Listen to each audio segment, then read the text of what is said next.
Hi, this is Shelley Rodriguez with the California Academy of Family Physicians. Pleased to have this session this morning with Mary Alice and Pam Kittleston from the Interstate Postgraduate Medical Association, our partners on advanced directives. Every conversation begins with an advanced care plan. And this is for our MOC Part 4 project. What we want to do this morning is just outline the project, give you a little bit of information on the registration and what to expect as you go through the module. We are recording this so that it will be available and you can share with colleagues. And hope that this answers your questions. At the end, we have time for you to ask questions, and we'll do our best to answer them all. With that, I'm going to hand it over to Pam Kittleston, who is going to take us through this project. Pam? Great, thank you, Shelley. So I would like to start off, and I'm not able to advance the screen. Shelley, are you able to advance it on your end? Yes. Thank you. So I'd like to just start off with kind of a high-level overview and introduction to the MOC application. So this quality improvement education has 4 stages to it. The first stage is the enroll stage. Then there's an assessment period. 2 to 3 months to improve, and then a reflection attestation period. So this document outlines that for you. Overall, it takes about 4 to 6 months for teams to complete the online module. However, the pace is really determined by you and your team. A lot of that has to do with how frequently you may meet, if you meet once monthly, or more often. So as you can see here, the first start, if you haven't already done so, is to meet with your team or as your physician and identify a team leader. Talk about the project, how you're going to move forward logistically. Then as you move into the second, kind of the assessment phase or the second month, you'll be looking at some of your baseline data collection. So you'll be collecting data to see how well you're doing in this care planning MOC project. So that you can then identify an aim to begin with and where you'd like to begin. The rest, through months 3 and 4, you will then do your 2 improvement cycles and finish up with an attestation and reflection. And this will need to be done by December 2nd, 2016, if you would like to have the MOC Part 4 submitted on your behalf. Go ahead and change, Shelley. Thank you. So if you haven't already done so, this is the landing page for the Advanced Care Directives MOC. The web page is at the top there. Go ahead and advance. And I just want to point out too, if you haven't done so, there's a nice introduction video here that Shelley has done that will also outline a little bit of the project for you, as well as talk about the importance of it. This is something that you could review on your own, or you could also review with your team. Also gives you some information on what to expect. Next slide. So for those of you on the phone who haven't enrolled, I just want to touch on the enrollment process. What might be helpful if you have not enrolled at this time is to think about your team. I have outlined here, I guess I can't. What you can see here is that there are a few pieces of information that are required so that we can submit this information on your behalf. It might be helpful to gather this information before you go online to enroll. Those things include, for the physicians anyway that would like the MOC, items such as your board association, your diplomate number, your NPI number. So it would be helpful to gather that information before you enroll. You also note at the bottom of the left screen there that you will have to select a team leader for this project. The team leader is responsible for entering the data on behalf of the team and uploading the documents. The other thing that the team leader will do will be the person who attests for all participants at the end of the program. Each individual will need to attest and reflect, but the team leader also does an overall attestation that everyone on the team participated in the program. So once you've selected your team leader, you can go ahead and then add another member to the team information. All of the team member information and registration has to be done at the same time. So make sure you have this information available and are ready to do this before you begin. Next slide. So this is the dashboard for the MOC online application. I just wanted to highlight that it moves you through 3 kind of 3 steps: an assessment phase, as we touched on earlier, an improvement phase, and then the reflect phase. And this will you'll be able to monitor your progress along the way on your dashboard. So when you log into the program and go to the dashboard, this is the screen you will see. You will notice there's a resource section that includes healthcare team resources as well as quality improvement tools. We have worked very hard along with Shelley and her team there to make sure that you have a number of tools that can help you and assist you along the way. I'd just like to highlight a few of those before we get started. Next slide, please. So first, on the healthcare team side, you will see a number of tools here. Shelley, do you have anything specific you would like to point out as far as the healthcare team tools that have been uploaded for the teams? No, I think important for you all obviously will be the ICD-10 CPT codes, so that these match the work that you're doing and the measures that we've selected. A POLST form, although they change state by state, POLSTs are very important, and we have a form and a state link for you. The 5 Wishes is very important project and piece of the information. And then our end-of-life conversation project.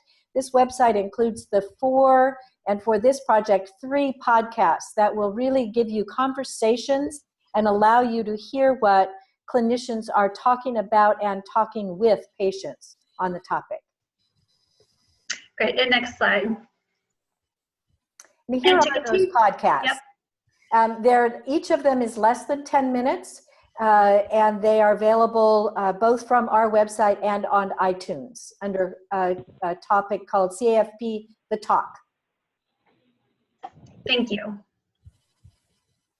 Go ahead and advance the screen.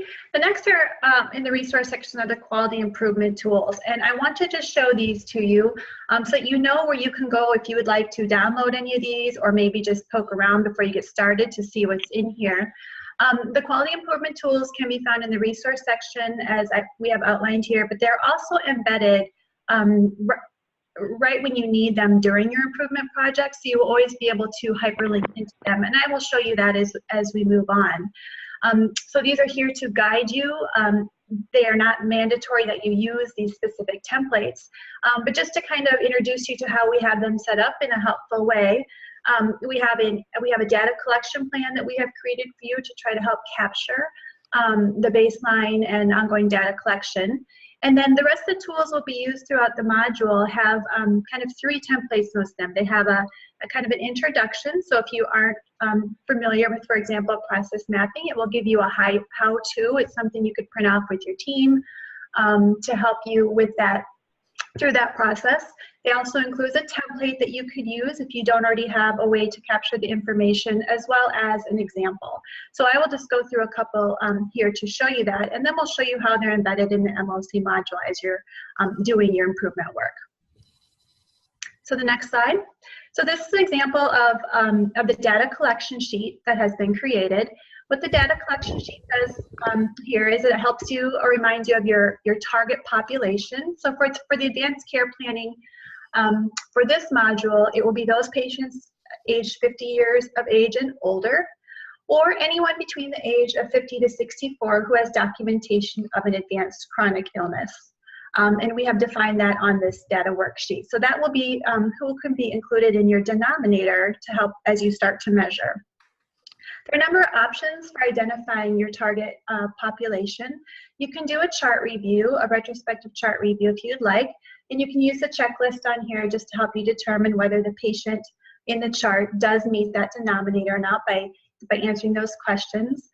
Another great way to get data is to be proactive. So just start today or tomorrow before you make any of your improvements, and think about who's coming into your office that might meet this criteria, or who do you have on the phone, and start to create your patient list of at least 25 patients. You may have more if you would like to. And then you can also pull the data from the EMR. And Shelley, as mentioned earlier in the resource section, has a nice job talking about the codes and such that are needed to be able to pull this data out of your EHR. The next step will simply be to, once you have these 25 patients or more identified, is to look to see if they have had a discussion about their advanced care planning documented, or they have an advanced directive in the chart. And we've created a template that you can do this with. Next slide, please. Yep. One more slide. Thank you. So here's an example of just a template. Again, this is optional for you to use, but something you might find helpful. You can write the patient's names on the one side or their MRN number, and then just simply by answering the question, does this patient have an advanced care planning documented with a 0 or 1 for yes or no, and do they have an advanced directive? You will then take this information and put it in the MOC module, and I will show you that next. So go ahead and advance the slide, and I'll show you a template. So here's an example of one that has been completed. Hopefully you'll see that it's very easy to use and just a way to track that baseline data collection. In this example, the 2 at the bottom of the screen under total, it's the black circle 2. This is the type of information that you will put into the online module. So this would be your numerator for those that have an advanced care planning documented in the chart. Next slide, please. Real quickly, the next, all of our tools have an instruction sheet. So this is an example of process mapping instruction sheet. They have helpful tips, kind of different types and why it's important for your quality improvement education. Next slide. They will also improve a template. Here's an example of a very simple template for process mapping. This is just, there are various levels. People may know how to do this very detailed, but at a minimum, what we would ask teams to do is to think about their current process and a future process by simply just making, documenting what those steps are on something such as a template. And I'll go into some more examples later on. Next slide, please. And then with every tool, there is always an example to assist you with how to fill that out. Next slide. The second tool that you will be using is a Plan, Do, Study, Act worksheet, also known as a PDSA worksheet. This is the template for that. And it really is just to help assist teams with planning out their interventions so they can be most successful in that feat. It's basically the who, what, and when of your quality improvement project once you get started. Next slide, please. And here's just an example again of what one that filled out look like. It can be one intervention, when we're going to do it, but you might need to think about what do we have to accomplish before we get started. Is there someone we have to communicate, some education we have to do?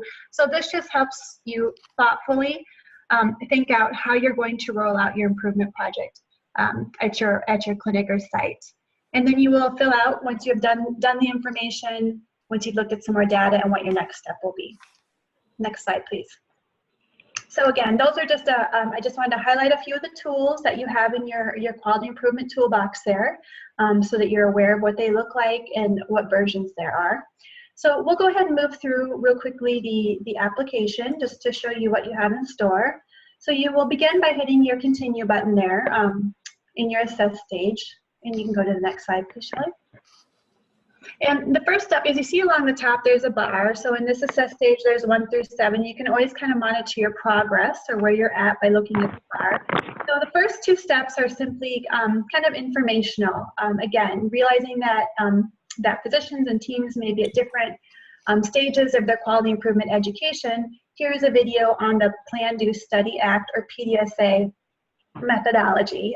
This is something that you may review or look at with your team. The second one, that's okay. You can just go back one, is fine. The second one is the podcast that Shelley talked about. Again, something that might be good to kind of listen to as a team or on your own once you get you started, reared up to do this work. Next slide, please. So the first step then, once you have your team together and everybody is enrolled and you're ready to get started, your first true step is to begin to collect baseline data. So as you can see, I think they're highlighted in purple or blue here. There are hyperlinks throughout the module. If you'd like to print out the data collection sheet, there you go, as Shelley has there. Or if you would like to locate the ICD-9, you can click on those and they will immediately take you to those resources. So wherever you're at your step of your QI education, the resources will be there for you and readily available at that stage. So I'm going to just go ahead and click next slide. So the baseline data, we just looked at the baseline data collection sheet.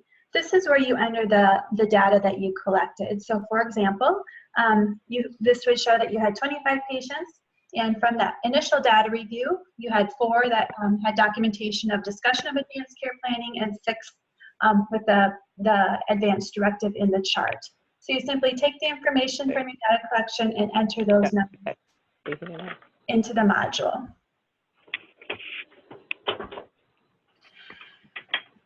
So the next step simply charts the baseline data for you. So it converts your information into a percentage or a rate on your behalf, and begins to do what's called a run chart. So you can begin to watch your improvement as you go along.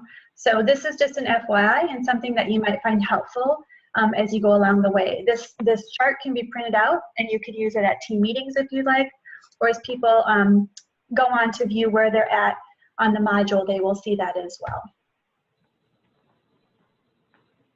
Next slide, please.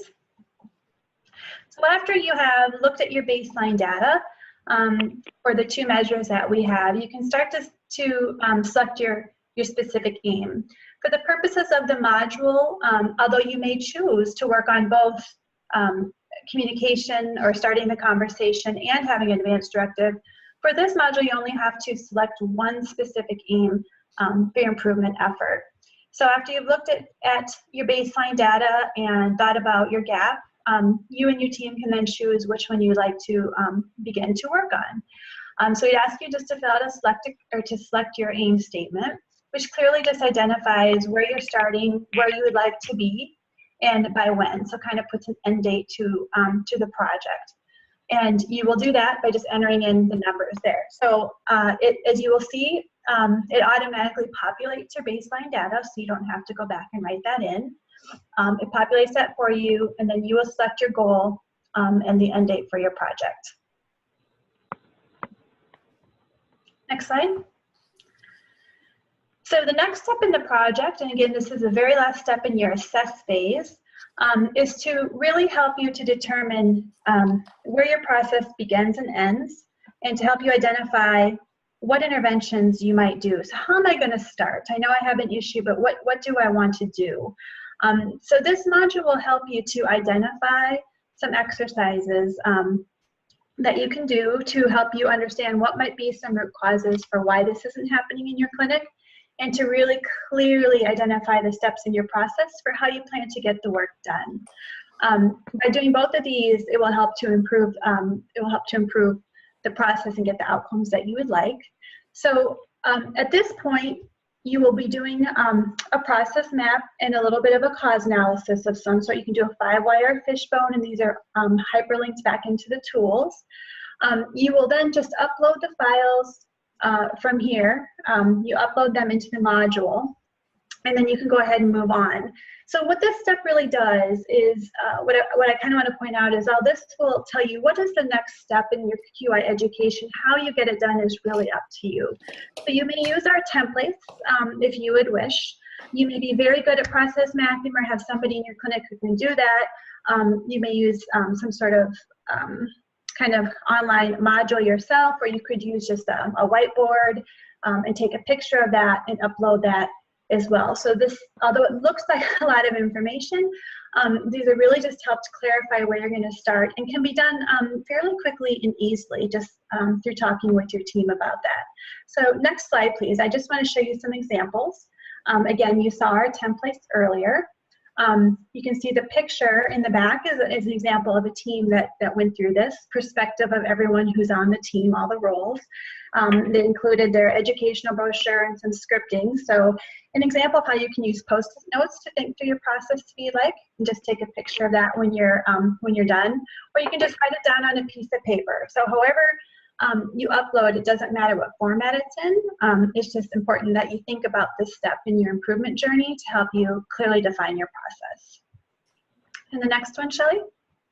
So this is also an example of a fishbone diagram. A lot of times we've seen they're very complex, but for the purpose of this,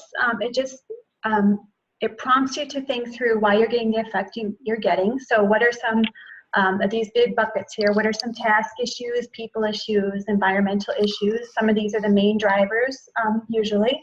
And in this example, this was a CKD example, but probably the same documentation in the chart. And it just helps you to think through each of these buckets to see if there's something that might be driving that in your clinic. So again, not complex. It doesn't have to be very time consuming, but just stop and pause and think about what are some of these drivers. Next slide, please. So after you've done this, you should have a few interventions now or some thoughts about what you could do to improve that would lead you to your planning. So you can go to the next step, ready to improve now with our work. So the next step is to fill out the PDSA, the Plan, Do, Study, Act planning worksheet. Here we've put in the quick video again, so if you'd like to hyperlink, if you forgot what this was about, would like to hyperlink to the video, it's right there for you. And you can also see the hyperlinks to the tools that I briefly showed you earlier, whether it's instruction sheet, again, you just need to review what am I doing, or if you actually just need the template, you can go ahead and do that. And you'll fill out that PDSA worksheet, and then you will upload that once you have gone through your planning of how you're going to run out your intervention. Next slide, please.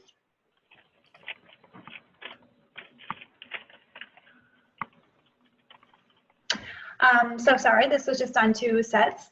So plan out the intervention, which we document earlier. Then you're going to go do the intervention. You will write that down. Then you're going to look at your baseline data compared to the new data that you collected. And then you will see how you might want to refine the next change and plan for your next improvement cycle. So once you have done that, you can go ahead and upload that file and begin to do your improvement on the 25 patients. Next slide, please. One point on the data collection. At this point is where you will enter in your post-improvement data collection, but I just want to stop here and pause. A lot of times when people think about data collection, I think that it's a lot of time, but it can be done very easily, and I would challenge you to think outside of the box a little bit and see how you might be able to collect data in real time. This is very helpful as well for helping teams and you as a physician to understand what's really going on. So you may do a retrospective chart review after you've had the process in place for minimum of 25 patients, or you might be encouraged to think about how you could do this as the patients come in and collect the data along the way. One way of doing that is by just doing a simple tick and tally sheet. So I'll have you go to the next slide, please. I've provided some examples just to help think how others have done this. So this is not, these are different examples and not to get into the detail, but on the left here you can see a team has used an example, the process map that they did. So they know how they want this process to work, and you can put a little tick mark next to those steps that might count towards your data collection. So if a step in your process is that you in fact have that conversation, you would put a tick there every time it happened, and you could use this for each patient, or you could mark the number of patients for a week. So one idea might be to use a process map. This is a very detailed one, by the way. On the right here, you see different examples of ticks and tallies and how you might be able to do that. So ticks and tallies are nice. So in the very top one here is immunization. You can also put the comments over there so you know exactly what was happening, either if you do it daily or weekly, that might have affected your data. And then just on the bottom, I'll highlight, I think it would especially work nice for this project, is you can also just print out an example of your schedule for the week, and you could highlight maybe what patients meet your target population that will be coming in, so that when they do come in, you can check to see if that has been done, run them through your process, and see if you were successful at either starting that conversation or getting work towards their directive on file. And you can use this example. You can see they used various highlighters representing various things. So all very informative if you use a tick and tally to your process versus just going back and doing a retrospective data review. Next slide, please. So once you've collected the data, your post-intervention, again, the module will automatically post your results by charting them on the run chart, and you can see the nice improvement here and share that again. You can print that and share that with your team. And then basically the cycle starts over. So next slide, please.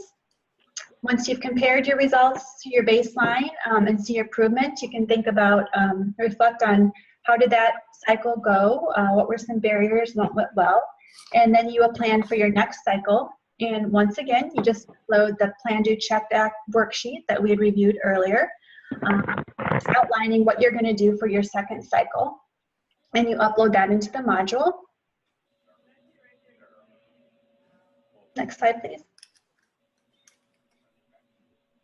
And then the second cycle of data. So then after your second cycle, you will collect the data and enter that into the system again. So it's a 2-cycle process. And you can go to the next slide, Shelley. And it charts your final results. So you have your baseline, your first cycle, and your second cycle is automatically populated and charted on your behalf. Once you've completed your assessment and your 2 improvement cycles, it's time then for each individual on the team to reflect and attest to their participation in the project. The team leader at this point will also check a box attesting that all of the participants who are listed as their team members participated as well. So at this point, if they haven't already done so, this is where everyone on the team will sign into the module and they will have to individually reflect and attest. And then you may download the certificates, and this is participation for anyone who is on your team as well, a certificate of participation. And at that time, we will review the information and we will submit, either contact you if there's any questions, or we will submit it on your behalf for your MOC Part 4 credit. And I think that's all I have. Great. Lots in a short amount of time, but I want to leave time for questions. Thank you so much, Pam. And as you all can see, it's a fairly straightforward and easy to navigate process. For those of you on the line, any questions for us about this? Any tips? Any things that you believe will make this user-friendly for your colleagues or your teammates? But particularly questions you have about the process.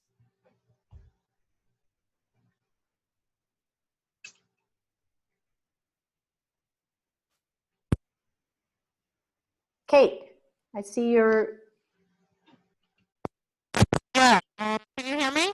Yes. I think the process looks really straightforward, and I think the templates are wonderful.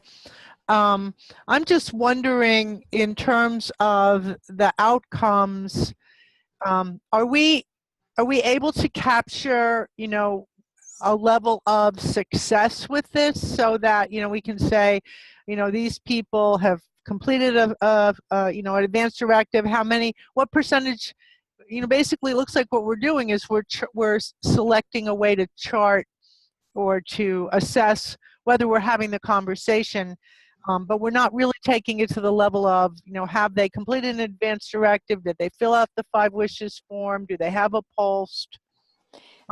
Yeah, and is that built in? I was just wondering if that was built in, or if that's going to be left up to the individual teams to determine. And Pam, jump in here. It's up to the team. That we have 2 measures. You can select just to work on having the advanced care planning conversation and documenting it, or you can choose to document a completed advanced directive. Some teams may do one, some teams may do both of them. And which directive a team uses, we leave up to the team. So teams can do either or. That's correct. And as far as what you were mentioning, the PDSA worksheet, one of the detailed in there is what data do you need, you know, to collect to know whether you're being successful at this. And certainly one of those would be whether you document that conversation, or, as Shelley mentioned, if you picked the advanced directive. But another one might be if you decided that you want to implement the POLST, for example. You may say, let's check this week to see how many times the POLST was readily available in your clinic, or how many times the POLST was given out. So those are really great examples of the detail that a planning document that filling those out in that way can help to give you knowledge back on how you're doing in those areas. Thank you. I think it's great. Thanks, Kate. Anyone else? Questions that we can answer for you as you begin this process or as you take it back to your teams to propose?